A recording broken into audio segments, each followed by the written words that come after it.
अस्सलामुअलैकुम। Crime update में लियाकत तुसीं वेख रहे हो मेरे यूट्यूब चैनल। पाकपतन खातून टीचर कतल केस की बड़ी पेशरफ।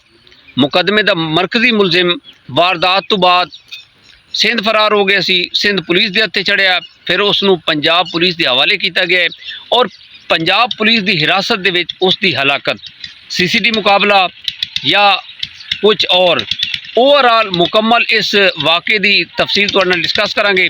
साडे इस चैनल सबसक्राइब करो, बैल आइकन बटन प्रेस करो और कमेंट दे विच इज़हार ख्याल लाजमी करना।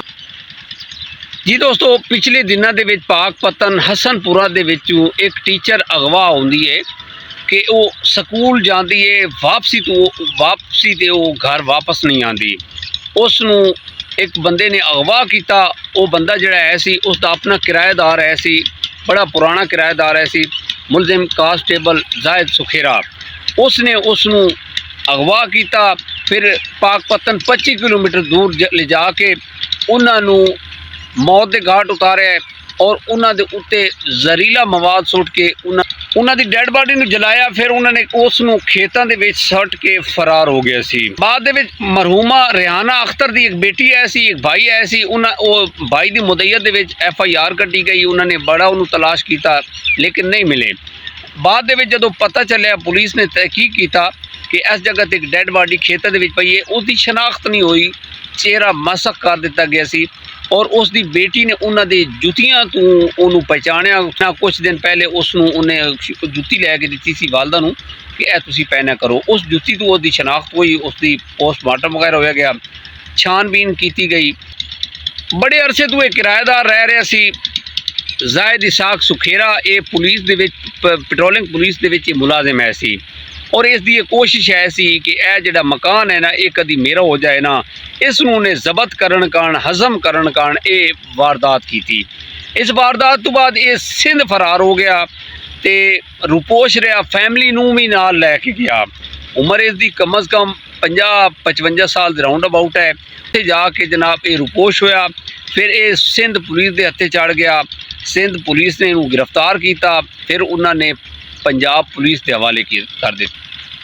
नाल इन्हें ना कोशिश की वकील हायर करके ना अपनी अबूरी जमानत करके ओवरऑल भाई मैं केस लड़ा तो मैं ये को जान छुड़ावा, लेकिन इन्हें एक औरत नूं एक मर्डर किया हुआ सी, एक इन्हें खून किया हुआ सी।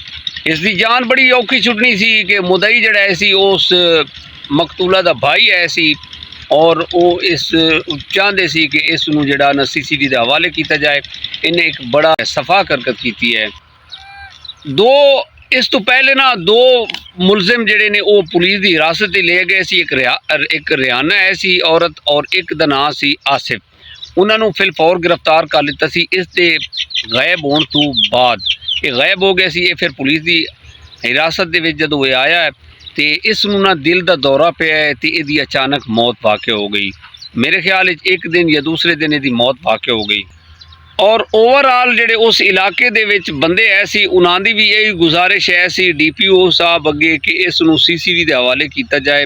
इसका जिहड़ा केस है ना वो CCTV सॉल्व करेगी, लेकिन ये अपनी मौत ते आप मर गया। इसनूं सज़ा होनी सी। इन्हें एक बहुत बड़ी सफा हरकत की सी। ये सी इस पूरे ओवरऑल वाक़े दा मरकजी मुलजिम है सी और ये हथियाना चाहता सी जमीन, जिहड़ा उन्हां दा मकान है सी जिहदे विच रिहाइश पजीर सी। काफ़ी अरसे तो किराए के मकान रह रहे सी और इसकी ये कोशिश है सी कि मैं ये पता नहीं इसनूं किन्ने मशवरा दिता सी कि सफाक हरकत कर तो ये तेरा हो जाएगा मकान, लेकिन ये उल्ट हो गया। इसने हरकत तो कर बैठा लेकिन कत्ल छुप नहीं सकता।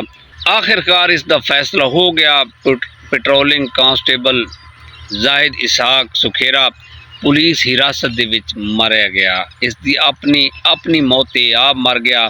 इसनूं अजे इसदी तरीका पैनी सी, इसनूं सज़ा मिलनी सी कि इसनूं पहले ही सज़ा मिल गई।